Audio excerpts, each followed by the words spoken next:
ಶ್ರೀಗುರುಭ್ಯೋ ನಮಃ ಹರಿ ಓಂ. ಜನ್ಮಾದ್ಯಸ್ಯ ಯತೋನ್ಮಯಾದಿತರತಶ್ಚಾರ್ಥೇಷ್ವಭಿಘ್ನಸ್ವರಾಟ್ ತೇನೇ ಬ್ರಹ್ಮಹೃದಾಯ ಆದಿಕವಯೇ ಮುಹ್ಯಂತಿ ಯಂ ಸೂರಯಃ ತೇಜೋವಾರಿ ಮೃದಾಂ ಯಥಾ ವಿನಿಮಯೋ ಯತ್ರ ತ್ರಿಸರ್ಗೋ ಮೃಷಾ ಧಾಮ್ನಾ ಸ್ವೇನ ಸದಾ ನಿರಸ್ತಕುಹಕಂ ಸತ್ಯಂ ಪರಂ ಧೀಮಹಿ.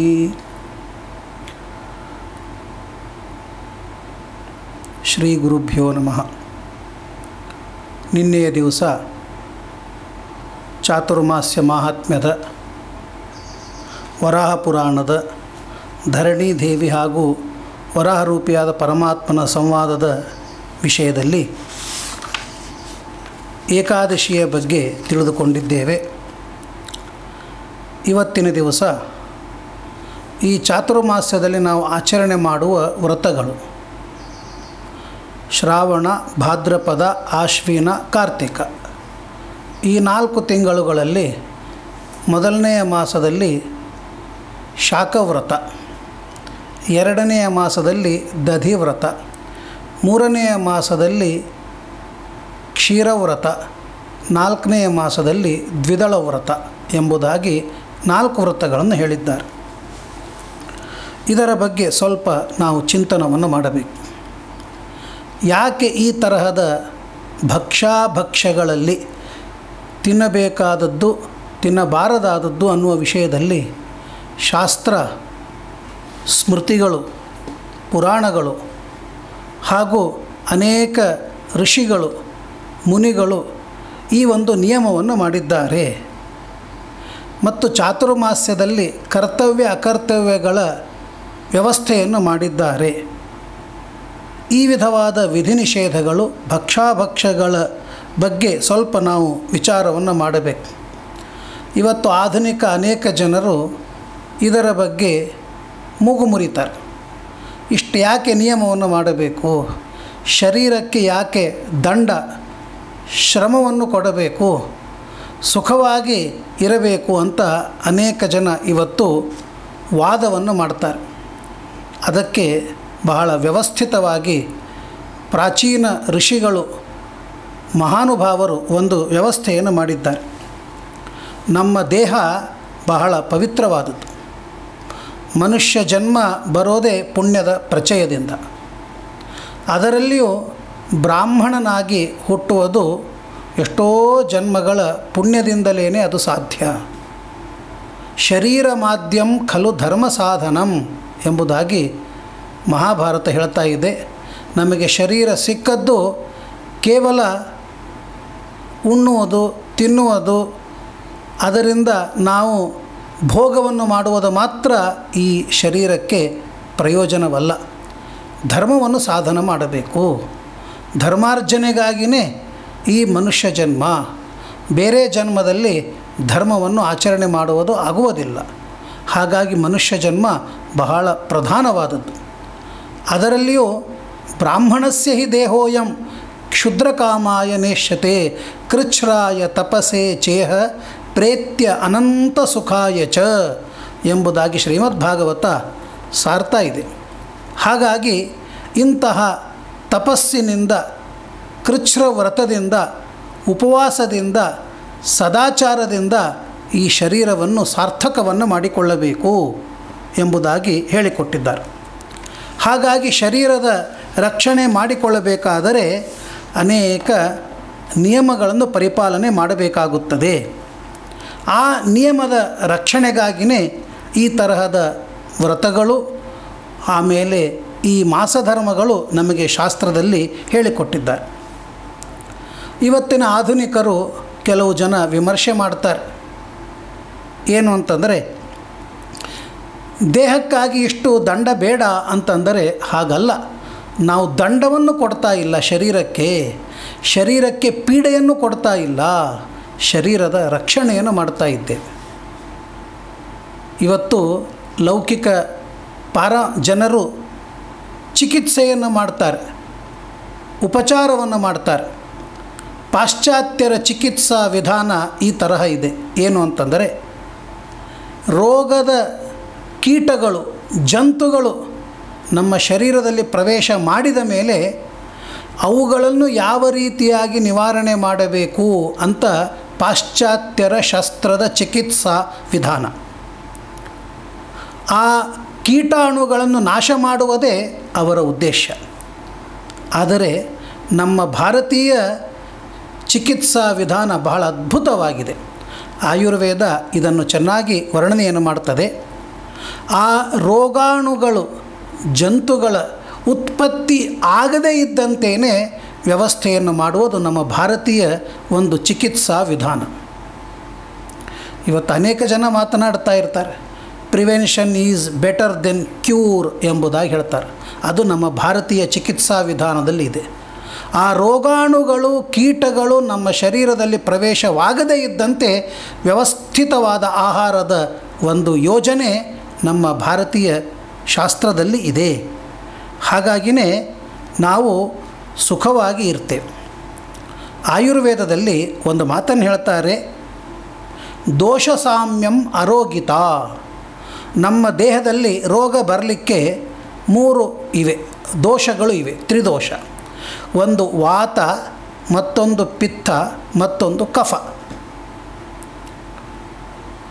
ವಾತ ಪಿತ್ತ ಕಫ ಈ ದೋಷಗಳಿವು ನಿಜವಾಗಿ. ಆದರೆ ಯಾವಾಗ ದೋಷವಾಗ್ತವೆ ಅಂತಂದರೆ, ಯಾವುದಾದ್ರೂ ಒಂದು ಹೆಚ್ಚಾದರೆ, ವಾತ ಹೆಚ್ಚಾದರೆ ಆಗ ಶರೀರದೊಳಗೆ ಒಂದು ರೋಗ ಬರ್ತದೆ. ಪಿತ್ತ ಕಫ ಇವುಗಳು ಹೆಚ್ಚಾದರೆ ರೋಗ ಬರ್ತದೆ. ಉದಾಹರಣೆಗಾಗಿ ಉಷ್ಣ ಜಾಸ್ತಿಯಾದರೆ ಪಿತ್ತವಾಗ್ತದೆ, ಶೀತ ಜಾಸ್ತಿಯಾದರೆ ಕಫ ಮತ್ತು ವಾತವಾಗುತ್ತದೆ. ಆ ಉಷ್ಣ ಮತ್ತು ಶೀತ ಹೆಚ್ಚಾಗದೇ ಇದ್ದಂತೆ ಸಮತೂಕವಾಗಿರ್ತಕ್ಕಂತಹ ದೇಹದ ಸ್ಥಿತಿಯನ್ನು ನಾವು ಕಾಪಾಡಿಕೊಳ್ಳಬೇಕು. ಹಾಗಿದ್ದಾಗ ಈ ವಾತ ಪಿತ್ತ ಕಫಗಳು ನಮ್ಮ ಶರೀರದೊಳಗೆ ಇವೆ, ಇದ್ದರೂ ಕೂಡ ಅವು ನಮಗೆ ರೋಗಕ್ಕೆ ಕಾರಣವಾಗುವುದಿಲ್ಲ. ದೋಷ ಸಾಮ್ಯಂ ಅರೋಗಿತ ಆಯುರ್ವೇದದಲ್ಲಿ ಹೇಳ್ತಾರೆ, ಈ 3 ದೋಷಗಳು ಸಮಾನವಾಗಿ ಇದ್ದರೆ ಯಾವ ರೋಗಗಳು ಬರುವುದಿಲ್ಲ. ಯಾವುದಾದ್ರೂ ಒಂದು ದೋಷ ಹೆಚ್ಚಾದರೆ ಆಗ ಶರೀರದೊಳಗೆ ರೋಗ ಅನ್ನೋದು ಕಾಣುತ್ತದೆ. ಇದನ್ನು ನೋಡ್ರಿ, ಅತಿಯಾದ ಉಷ್ಣನೂ ಆಗಬಾರದು, ಅತಿ ಶೀತವೂ ಆಗಬಾರದು. ಅದಾಗಬೇಕಾದರೆ, ಸಮಾನವಾಗಿರಬೇಕಾದರೆ ಆಹಾರದೊಳಗೆ ಸಮತೂಕವಾಗಿರತಕ್ಕಂತಹ ವ್ಯವಸ್ಥೆ ಇರಬೇಕು. ಆಗ ಶರೀರದೊಳಗೆ ಯಾವುದೇ ವಿಧವಾದ ರೋಗಾಣುಗಳು ಕೀಟಾಣುಗಳು ಜಂತುಗಳು ಉತ್ಪತ್ತಿ ಆಗುವುದಿಲ್ಲ. ಆಗ ಶರೀರ ಸರಿಯಾಗಿ ಇರ್ತದೆ. ಇದನ್ನು ಅನುಸರಿಸಿಯೇ ಈಗ ನಮ್ಮ ಈ ಚಾತುರ್ಮಾಸ್ಯದ ವೈಶಿಷ್ಟ್ಯ ನಮಗೆ ತಿಳಿದು ಬರ್ತದೆ. ಈಗ ಮಳೆಗಾಲ ಪ್ರಾರಂಭವಾಗಿರ್ತದೆ. ಮಳೆ ಬರ್ತಾ ಇರುವಾಗ ಭೂಮಿಯಲ್ಲಿ ಅನೇಕ ಬೀಜಗಳಿಂದ ಧಾನ್ಯಗಳಿಂದ ನಮಗೆ ಬೆಳೆ ಕಾಣ್ತದೆ. ಹೊಸದಾಗಿ ಬಂದ ಬೆಳೆ ನಾವದನ್ನು ತಿನ್ನಬಾರದು. ಯಾಕೆ ಅಂತಂದರೆ, ನದಿಯಲ್ಲಿ ಹರಿದು ಬಂದ ಹೊಸದಾದ ನೀರು ಸೇವನೆ ಮಾಡಬಾರದು. ಯಾಕೆ ಅಂತಂದರೆ, ಆ ಮಣ್ಣು ಮತ್ತು ರಸಾಯನಗಳು ಆ ದೋಷಗಳಿಂದಾಗಿ ನೀರಿನಲ್ಲಿ ರೋಗಜನಕ ಶಕ್ತಿ ಇರ್ತದೆ. ಹಾಗಾಗಿ ಸ್ವಲ್ಪ ಹರಿದು ಹೋದ ಮೇಲೆ ಆ ನೀರು ಗ್ರಹಣವನ್ನು ಮಾಡಬೇಕು ಅಂತ ಹೇಳಿದ್ದಾರೆ. ಇದು ವೈಜ್ಞಾನಿಕವಾಗಿ. ನಮ್ಮ ಶಾಸ್ತ್ರೀಯವಾಗಿ ಏನು ಹೇಳ್ತಾರೆ ಅಂತಂದರೆ, ಹೊಸದಾಗಿ ಮಳೆ ಬಂದು ಹರಿದ ನೀರಿನಲ್ಲಿ ರಜೋದೋಷವಿರುತ್ತದೆ. ಸ್ತ್ರೀಯಲ್ಲಿ ಯಾವ ರೀತಿಯಾಗಿ ರಜೋದೋಷವಿದ್ದಾಗ ಅವಳನ್ನು ಮುಟ್ಟುವುದಿಲ್ಲವೋ ಹಾಗೆ ಹೊಸದಾದ ನೀರಿನಲ್ಲಿಯೂ ಕೂಡ ರಜೋದೋಷ ಇರ್ತದೆ. ನದಿಗಳಲ್ಲಿ ಆ ನೀರನ್ನು ಸೇವನೆ ಮಾಡಬಾರದು. ಹಾಗೆ ಮಳೆಯಿಂದ ಬೆಳೆದಿರುವ ಹೊಸದಾದ ಬೆಳೆಗಳಲ್ಲಿಯೂ ಕೂಡ ಅನೇಕ ಕ್ರಿಮಿಗಳ ಸಂಚಾರವಿರ್ತದೆ. ಹಾಗಾಗಿ ಈ ಮೊದಲನೆಯ ವ್ರತದಲ್ಲಿ ಶಾಖವ್ರತ, ನಾವು ಅದನ್ನು ಸ್ವೀಕಾರ ಮಾಡಬಾರದು ಎಂಬುದಾಗಿ ವ್ಯವಸ್ಥೆಯನ್ನು ಮಾಡಿದ್ದಾರೆ. ಅದಕ್ಕಾಗಿಯೇ ಶಾಖವ್ರತ ಅಂತನ್ನೋದು ಇಟ್ಟಿದ್ದಾರೆ. ಸೂರ್ಯ ತನ್ನ ಕಿರಣಗಳಿಂದ ಭೂಮಿಯ ಮೇಲೆ ಬೆಳೆಗಳನ್ನು ಬೆಳೆಸ್ತಾನೆ. ವನಸ್ಪತಿಗಳಿಗೆ ರಾಜ ಚಂದ್ರ. ಆ ವನಸ್ಪತಿಗಳ ರಾಜನಾದ ಚಂದ್ರನ ಮೇಲೆ ಸೂರ್ಯನ ಪ್ರಭಾವ ಸಮವಾಗಿ ಇದ್ದಾಗ ಬೆಳೆಗಳು ಚೆನ್ನಾಗಿ ಬೆಳೆಯುತ್ತವೆ. ವ್ಯತ್ಯಾಸವಾಯಿತು ಅಂತಾದರೆ ಆಗ ಸೂರ್ಯನ ಕಿರಣಗಳು ಸರಿಯಾಗಿ ಬೀಳದೇ ಇದ್ದದ್ದರಿಂದಾಗಿ ವನಸ್ಪತಿಗಳಲ್ಲಿ ವೃದ್ಧಿ ಇರುವುದಿಲ್ಲ. ಅಂದರೆ ರಸ ಬೆಳೆಸ್ತಕ್ಕಂಥ ಶಕ್ತಿ ಇರೋದಿಲ್ಲ, ಕ್ರಿಮಿಕೀಟಗಳ ಒಂದು ಸಂಯೋಗವಾಗುತ್ತದೆ. ಹಾಗಾಗಿ ಮೊದಲನೆಯ ವ್ರತದಲ್ಲಿ ನಾವು ಶಾಖವನ್ನು, ಕಾಯಿ ಪಲ್ಯಗಳನ್ನು ಯಾವುದನ್ನೇ ಸ್ವೀಕಾರ ಮಾಡಬಾರದು ಅಂತನ್ನುವುದಕ್ಕಾಗಿಯೇ ಶಾಖವ್ರತವನ್ನು ನಮಗೆ ಶಾಸ್ತ್ರದಲ್ಲಿ ಹೇಳಿಕೊಟ್ಟಿದ್ದಾರೆ. ಆಮೇಲೆ ದಧಿ ಮತ್ತು ಕ್ಷೀರ. ಆಗಲೂ ಕೂಡ ಈ ಸೂರ್ಯನ ಪ್ರಭಾವದಿಂದಾಗಿ ಧಾನ್ಯವನ್ನು, ಹುಲ್ಲನ್ನು ತಿಂದಿರತಕ್ಕಂತಹ ಪ್ರಾಣಿಗಳಿಂದ ಹಾಲು ಬರ್ತದೆ. ಆ ಹಾಲಿನಲ್ಲಿಯೂ ಕೂಡ ಆ ಸೊಪ್ಪು, ಹುಲ್ಲು ತಿಂದಿರತಕ್ಕಂತಹ ಅದರ ವಿಕಾರವಾಗಿ ನಮಗೆ ಆ ಹಾಲಿನ ರೂಪದಲ್ಲಿ ನಮಗೆ ರೋಗಾಣುಗಳು ಶರೀರದಲ್ಲಿ ಪ್ರವೇಶವಾಗುವ ಸಂಭವವಿದೆ. ಆದ್ದರಿಂದಾಗಿ ದಧಿ ಮತ್ತು ಕ್ಷೀರದ ಬಗ್ಗೆ ಬಹಳ ವ್ಯವಸ್ಥಿತವಾಗಿ ಇರಬೇಕು ಎಂಬುದಾಗಿ ಹೇಳಿಕೊಡ್ತಾರೆ. ಆಮೇಲೆ ದ್ವಿದಳ ಬೇಳೆಗಳು, ಕಾಳುಗಳು, ಅವುಗಳು ಬೆಳೀತಾ ಇರ್ತವೆ. ಇನ್ನೂ ಹಸಿಯಾಗಿ ಇರತಕ್ಕಂಥ ಕಾಳುಗಳನ್ನು ತಿನ್ನಬಾರದು ಅಂತನ್ನುವುದಕ್ಕಾಗಿ ದ್ವಿದಳ ವ್ರತವನ್ನು ಇಟ್ಟಿದ್ದಾರೆ. ಹೀಗೆ ನಾವು ಕೇವಲ ಇವತ್ತು ಬಾಹ್ಯ ದೃಷ್ಟಿಯಿಂದ ಚಿಂತನವನ್ನು ಮಾಡಿದಾಗ ನಮಗೆ ಅದು ಸರಿ ಅನಿಸದೇ ಇರಬಹುದು. ಆದರೆ ಶಾಸ್ತ್ರೀಯವಾಗಿರ್ತಕ್ಕಂತಹ ಪೂರ್ವಿಕರ ಋಷಿಮುನಿಗಳ ಒಂದು ಆಲೋಚನೆ, ಅವರ ದೀರ್ಘವಾಗಿರ್ತಕ್ಕಂತಹ ಒಂದು ಚಿಂತನದಿಂದ ತಿಳಿದಾಗ ನಮಗೆ ಕೇವಲ ಶರೀರದ ರಕ್ಷಣೆ ಮಾತ್ರವಲ್ಲ, ಜೊತೆಗೆ ಪುಣ್ಯ ಸಾಧನವೂ ಆಗಿದೆ. ಈ ವ್ರತ ಯಾಕೆ ಮಾಡೋದು ಅಂತಂದರೆ ದೃಷ್ಟವಲ್ಲ, ಅದೃಷ್ಟ ಪುಣ್ಯಕ್ಕಾಗಿಯೂ ಕೂಡ ಈ ವ್ರತದ ಆಚರಣೆಯನ್ನು ಮಾಡಬೇಕು ಅಂತ ಹೇಳಿಕೊಟ್ಟಿದ್ದಾರೆ. ಹಾಗಾಗಿ ನಾವು ಪುಣ್ಯ ಮತ್ತು ದೇಹದ ರಕ್ಷಣೆ ಈ ಎರಡರ ಒಂದು ಮಹೋನ್ನತವಾಗಿರುವ ಉದ್ದೇಶದಿಂದ ಪೂರ್ವಿಕರು ಮಾಡಿರತಕ್ಕಂಥ ಈ ವ್ರತಗಳ ಆಚರಣೆಯನ್ನು ಮಾಡಬೇಕು ಅನ್ನುವುದು ನಮಗೆ ತಿಳಿದು ಬರ್ತದೆ. ಜೊತೆಗೆ ಇನ್ನೊಂದು ವಿಚಾರವನ್ನು ಮಾಡಬೇಕು. ಇವತ್ತಿನ ಪ್ರಪಂಚದಲ್ಲಿ ದೊಡ್ಡದಾಗಿರ್ತಕ್ಕಂತಹ ಮಹಾಮಾರಿ ಇದೆ. ಇದಕ್ಕೆಲ್ಲರೂ ಸೇರಿ ಪ್ರಪಂಚವೇ, ವಿಶ್ವವೇ ಹೋರಾಡ್ತಾ ಇದೆ. ಯಾಕೆ? ಇದ್ದ ರೋಗಾಣು ಶರೀರದೊಳಗೆ ಪ್ರವೇಶಿಸಿದಾಗ ಅದನ್ನು ಹೊರಗೆ ಹಾಕೋದಕ್ಕಾಗಿ. ಆದರೆ ಸರಿಯಾದ ಆಹಾರ ಸೇವನೆ ಮಾಡಿದಾಗ ಇವತ್ತು ಎಲ್ಲ WHO ನಮಗೆ ಹೇಳ್ತಾ ಇದೆ, ಯಾರು ಸರಿಯಾದ ಶಾಕಾಹಾರವನ್ನು, ಸಸ್ಯಾಹಾರವನ್ನು, ಸರಿಯಾದ ಈ ಮೆಣಸು, ಜೀರಿಗೆ, ಅರಿಶಿಣ, ಈ ಬಿಸಿನೀರು, ನಮ್ಮ ಭಾರತೀಯ ದೇಶದ ಆಹಾರವನ್ನು ತೆಗೆದುಕೊಳ್ಳುವವರೆಗೆ ಈ ರೋಗಾಣುಗಳ ಪೀಡೆ ಆಗುವುದಿಲ್ಲ ಅಂತ ಇವತ್ತು WHO ಹೇಳ್ತಾ ಇದೆ. ಇದರಿಂದ ನಮಗೆ ತಿಳಿದು ಬರ್ತದೆ ಅಂದರೆ ನಮ್ಮ ಪ್ರಾಚೀನ ಋಷಿಮುನಿಗಳ ಒಂದು ವ್ಯವಸ್ಥೆ ಎಷ್ಟು ಚೆನ್ನಾಗಿತ್ತು. ಜೊತೆಗೆ ಅತಿಯಾದ ಆಹಾರವನ್ನು ಸೇವನೆ ಮಾಡಬಾರದು ಎಂಬುದಾಗಿ ನಮಗೆ ಪುರಾಣಗಳು ಹೇಳ್ತಾ ಇವೆ. ದೇಹವನ್ನು ರಕ್ಷಣೆ ಮಾಡಿಕೊಳ್ಳಬೇಕು. ಅತಿಯಾದ ಸೇವನೆಯಿಂದ ದೇಹದೊಳಗೆ ರಕ್ಷಣೆ ಆಗುವುದಿಲ್ಲ. ಬೇಡವಾಗಿರ್ತಕ್ಕಂಥ ಕೊಬ್ಬು ನಮಗೆ ಶರೀರದೊಳಗೆ ಬೆಳೆದು ಬಿಡುತ್ತದೆ. ಅದರಿಂದಾಗಿ ಸರಿಯಾಗಿರುವ ಒಂದು ಚಟುವಟಿಕೆ ಇರೋದಿಲ್ಲ. ಅದಕ್ಕಾಗಿಯೇ ವ್ರತ, ನಿಯಮ, ಉಪವಾಸ, ತಪಸ್ಸು, ಚಾಂದ್ರಾಯಣ ಇವುಗಳನ್ನೆಲ್ಲ ಶಾಸ್ತ್ರದಲ್ಲಿ ಹೇಳಿಕೊಟ್ಟಿದ್ದಾರೆ. ಹಾಗಾಗಿ ಈ ಚಾತುರ್ಮಾಸ್ಯ ವ್ರತದಲ್ಲಿ ಏಕಾದಶಿಯನ್ನು ಮಾಡಬೇಕು. ಪ್ರತಿ ವರ್ಷವೂ ಮಾಡಬೇಕು. ಆದರೆ ಚಾತುರ್ಮಾಸ್ಯದ ಏಕಾದಶಿ ಬಹಳ ವಿಶೇಷವಾದ ಫಲವನ್ನು ಕೊಡ್ತದೆ ಅಂತ ಹೇಳಿದ್ದಾರೆ. ಏಕಾದಶಿ ವ್ರತ ಇದೇ ಸಂದರ್ಭದಲ್ಲಿ ವಿಷ್ಣು ಪಂಚಕ ವ್ರತ ಬರ್ತದೆ, ಭೀಷ್ಮ ಪಂಚಕ ವ್ರತ ಇರ್ತದೆ, ಚಾಂದ್ರಾಯಣ ವ್ರತವನ್ನು ಮಾಡ್ತಾರೆ, ಕೃಚ್ಛ್ರ ಉಪವಾಸವನ್ನು ಮಾಡ್ತಾರೆ. ಈ ತರಹ ಅನೇಕ ವ್ರತಗಳು ಮಾಡ್ತಾರೆ. ಅವುಗಳಲ್ಲಿ ಈ ವ್ರತ ಯಾಕೆ ಮಾಡೋದು ಅಂತ ನಾವು ಚಿಂತನೆ ಮಾಡಿದಾಗ ಕೆಲವು ವ್ರತಗಳು ನಾವು ಮಾಡಿರುವ ಪಾಪಗಳನ್ನು ಕಳೆದುಕೊಳ್ಳುವುದಕ್ಕಾಗಿ, ಕೆಲವು ವ್ರತಗಳು ನಾವು ವಿಷ್ಣುವಿನ ಪುಣ್ಯವನ್ನು ಪ್ರೀತಿಯನ್ನು ಸಂಪಾದನೆ ಮಾಡಿ ಪುಣ್ಯಕ್ಕಾಗಿ, ಅದು ಪ್ರಾಯಶ್ಚಿತ್ತ ರೂಪದಿಂದ ಅಲ್ಲ, ಅದು ಭಗವಂತನ ಪ್ರೀತಿಗಾಗಿ ಮಾಡಬೇಕಾದ ವ್ರತಗಳು. ಏಕಾದಶಿ ಮೊದಲಾಗಿರುವ ವ್ರತಗಳು ಅದು ಉಭಯ ವಿಧವಾಗಿವೆ. ಪಾಪಗಳನ್ನು ಪರಿಹಾರ ಮಾಡುತ್ತವೆ, ವಿಷ್ಣುವಿನ ಪ್ರೀತಿಯನ್ನು ಕೂಡ ತಂದುಕೊಡುತ್ತವೆ. ಹಾಗಾಗಿ ಈ ಏಕಾದಶಿ ವ್ರತ, ಚಾತುರ್ಮಾಸ್ಯ ವ್ರತ ಇದು ನಿತ್ಯವಾದ ವ್ರತ. ಇದನ್ನು ಎಲ್ಲರೂ ಆಚರಣೆಯನ್ನು ಮಾಡಬೇಕು. ಇದು ಒಂದು ಗುಂಪಿಗೆ ಮಾತ್ರ ಸೇರಿದ್ದು ಅಲ್ಲ. ಬ್ರಾಹ್ಮಣ, ಕ್ಷತ್ರಿಯ, ವೈಶ್ಯ ಪ್ರತಿಯೊಬ್ಬರೂ ಕೂಡ ಈ ವ್ರತಗಳ ಆಚರಣೆಯನ್ನು ಮಾಡಬೇಕು ಎಂಬುದಾಗಿ ಹೇಳಿದ್ದಾರೆ.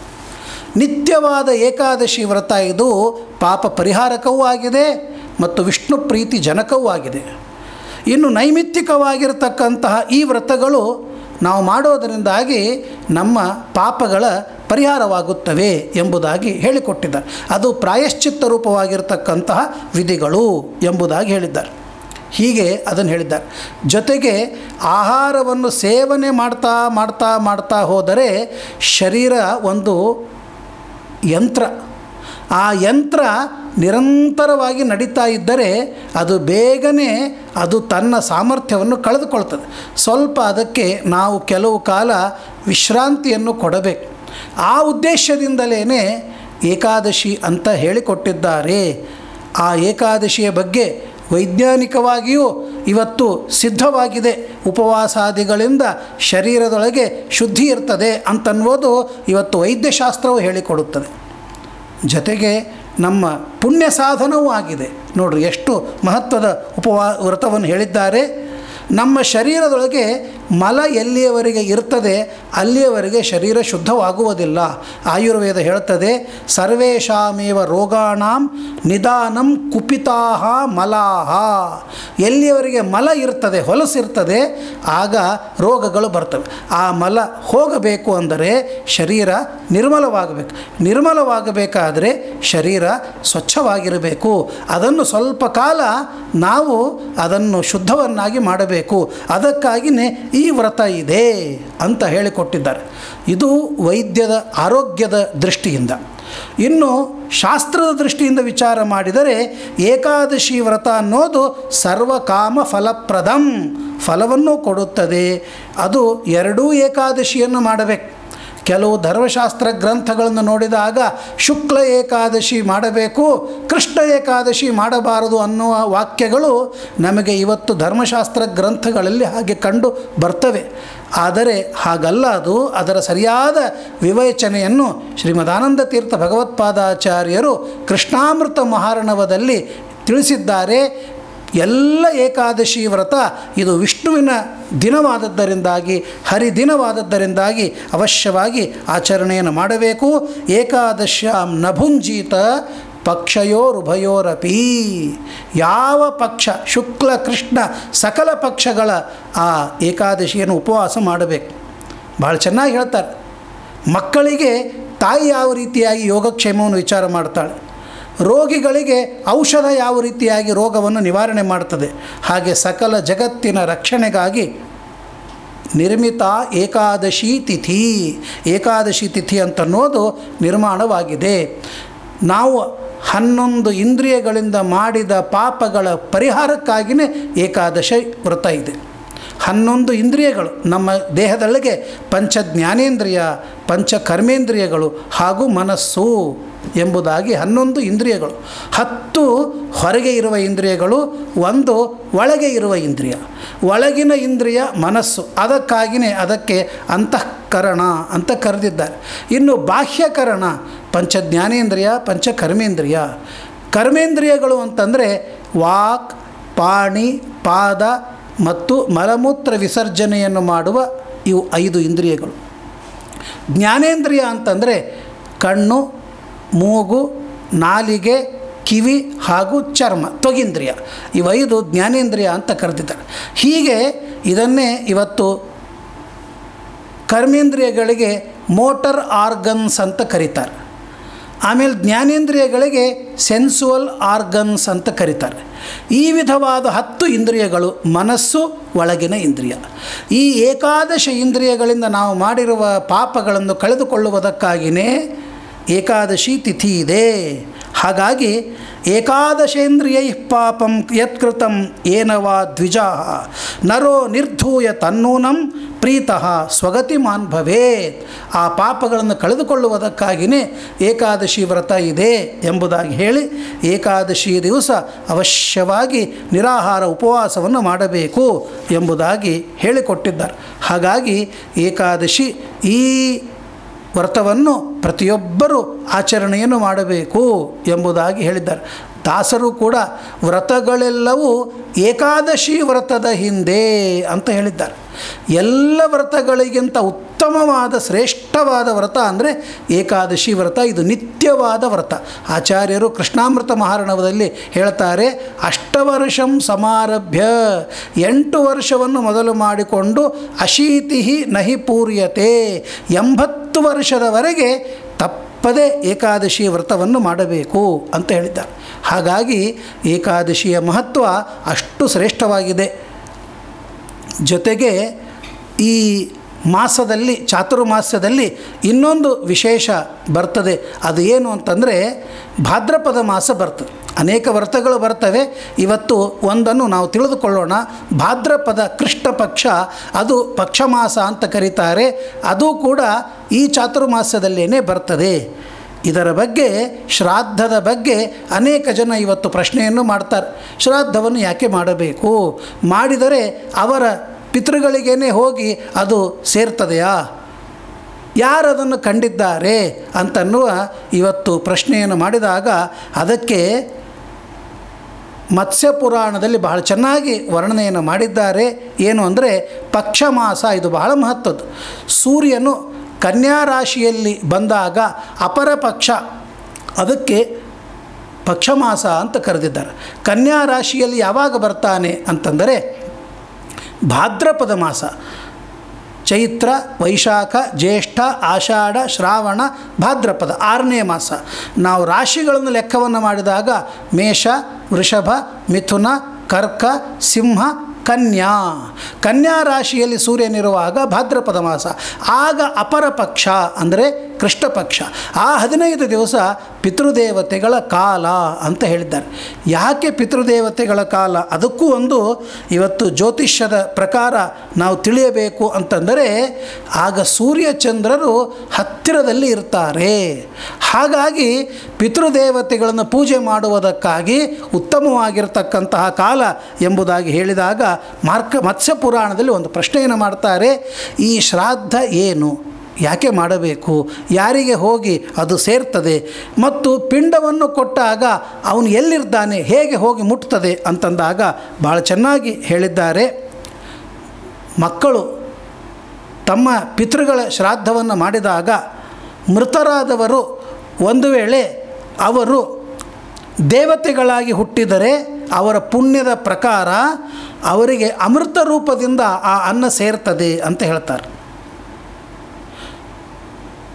ದೈತ್ಯತ್ವೇ ಭೋಗರೂಪೇಣ, ಒಂದು ವೇಳೆ ಅವನು ದೈತ್ಯನಾಗಿ ಹುಟ್ಟಿದ್ದ ಅಂದರೆ ದೈತ್ಯರಿಗೆ ಭೋಗ ಬಹಳ ಇದೆ, ಹಾಗಾಗಿ ಒಳ್ಳೆಯ ಭೋಗ ರೂಪದಿಂದ ಅವನಿಗೆ ಸೇರ್ತದೆ.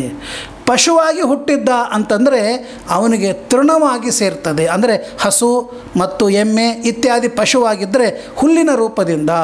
ಇನ್ನು ಕ್ರೂರವಾದ ಮೃಗವಾಗಿದ್ದರೆ ಅವನಿಗೆ ಜಿಂಕೆ ಮೊದಲಾದ ಆ ಪ್ರಾಣಿಗಳ ರೂಪದಿಂದ ಆಹಾರ ಹೋಗಿ ಸೇರ್ತದೆ ಎಂಬುದಾಗಿ ಹೇಳಿದ್ದಾರೆ.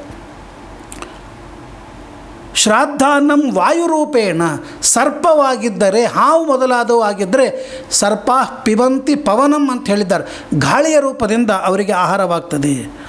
ಇನ್ನು ಯಕ್ಷ ರಾಕ್ಷಸರಾಗಿದ್ದರೆ ಅವರಿಗೆ ಮಾಂಸ ಮತ್ತು ಪಾನ ರೂಪದಿಂದ ತಯಾರಾಗ್ತದೆ. ಮನುಷ್ಯನಾಗಿ ಹುಟ್ಟಿದ್ದರೆ ಅವನಿಗೆ ಅನ್ನ ಮತ್ತು ಹಾಲು, ಹಣ್ಣು ಇತ್ಯಾದಿ ರೂಪದಿಂದ. ಇನ್ನು ಧನುಜನಾಗಿ ಹುಟ್ಟಿದ್ದರೆ ಮಾಯಾ ರೂಪದಿಂದ, ಪ್ರೇತನಾಗಿ ಉಳಿದಿದ್ದರೆ ರಕ್ತ ಮೊದಲಾದ ರೂಪದಿಂದ. ಹೀಗೆ ಯಾವುದೇ ನಾವು ಈ ಶ್ರಾದ್ದಾದಿ ಕರ್ಮಗಳನ್ನು ಮಾಡಿದಾಗ ಅದು ಆಯಾ ರೂಪದಿಂದ ಹೋಗ್ತದೆ ಅಂತ ಹೇಳಿಕೊಟ್ಟದ್ದರಿಂದಾಗಿ ಇದೇ ಅನ್ನವೇ ಹೋಗುವುದಿಲ್ಲ. ಅನೇಕ ಒಂದು ಉದಾಹರಣೆ, ನಾವು ಮನಿ ಟ್ರಾನ್ಸ್ಫರ್ ಮಾಡಿದಾಗ ನಾವು ಯಾವ ಕರೆನ್ಸಿ, ಯಾವ ಹಣವನ್ನು ಹಾಕಿರ್ತೇವೆ ಅದೇ ಹಣ ಹೋಗೋದಿಲ್ಲ. ಆದರೆ ಅಷ್ಟು ಬೆಲೆ ಬಾಳತಕ್ಕಂಥ ಹಣ ಅವನಿಗೆ ಅದು ಕಾಗದ ರೂಪದಿಂದ ಹೋಗದೇ ಇದ್ದರೂ ಕೂಡ ಅವನ ಅಕೌಂಟಿನಲ್ಲಿ ಅದು ಹೋಗಿ ಸೇರುವ ಹಾಗೆ, ಅವನಿಗೆ ಅದು ತಲುಪುವ ಹಾಗೆ ಶ್ರಾದ್ದವನ್ನು ಮಾಡಿದಾಗ ಅವರಿಗೆ ಹೋಗಿ ತಲುಪ್ತದೆ. ಆದ್ದರಿಂದಾಗಿ ಈ ಚಾತುರ್ಮಾಸದಲ್ಲಿ ಬರುವ ಅಪರ ಪಕ್ಷ ಅಂದರೆ ಪಿತೃಪಕ್ಷದ ಶ್ರಾದ್ದವೂ ಕೂಡ ಬಹಳ ಚೆನ್ನಾಗಿ ಇದೆ, ಸಮಂಜಸವಾಗಿದೆ ಎಂಬುದಾಗಿ ಅದನ್ನು ಹೇಳಿಕೊಟ್ಟಿದ್ದಾರೆ. ಇದರ ಜೊತೆಗೆ ವ್ರತಗಳ ಬಗ್ಗೆ ನಾವು ನಾಳಿನ ದಿವಸ ತಿಳಿಯೋಣ. ಅನೇಕ ವ್ರತಗಳು ಇಲ್ಲಿ ಬರ್ತವೆ. 4 ತಿಂಗಳಿನಲ್ಲಿ ಅನೇಕ ವ್ರತಗಳು, ನಾವು ತಿಳಿದಂತೆ ಈ 4 ವ್ರತಗಳು ಮಾತ್ರವಲ್ಲ, ಅನೇಕ ಧಾರಣಿ, ಪಾರಣಿ, ಅದರ ಚಾಂದ್ರಾಯಣ ವ್ರತ, ಅಲವಣ ವ್ರತ, ಎಲ್ಲ ಒಂದೊಂದು ಬಿಡೋದು, ಒಂದೊಂದು ಸ್ವೀಕಾರ ಮಾಡೋದು, ಅವುಗಳ ಹಿನ್ನೆಲೆ ಏನು, ವ್ರತಗಳನ್ನು ಮಾಡುವುದರಿಂದ ಏನು ನಮ್ಮ ಪಾಪಗಳ ಪರಿಹಾರವಾಗ್ತದೆ ಅನ್ನುವುದನ್ನು ಹೇಳಿದ್ದಾರೆ. ಅದನ್ನು ನಾಳಿನ ದಿವಸ ತಿಳಿಯೋಣ ಅಂತ ಹೇಳ್ತಾ, ಹರಯೇ ನಮಃ. ಮಧ್ವೇಶಾರ್ಪಣಮಸ್ತು. ಶ್ರೀಕೃಷ್ಣಾರ್ಪಣಮಸ್ತು.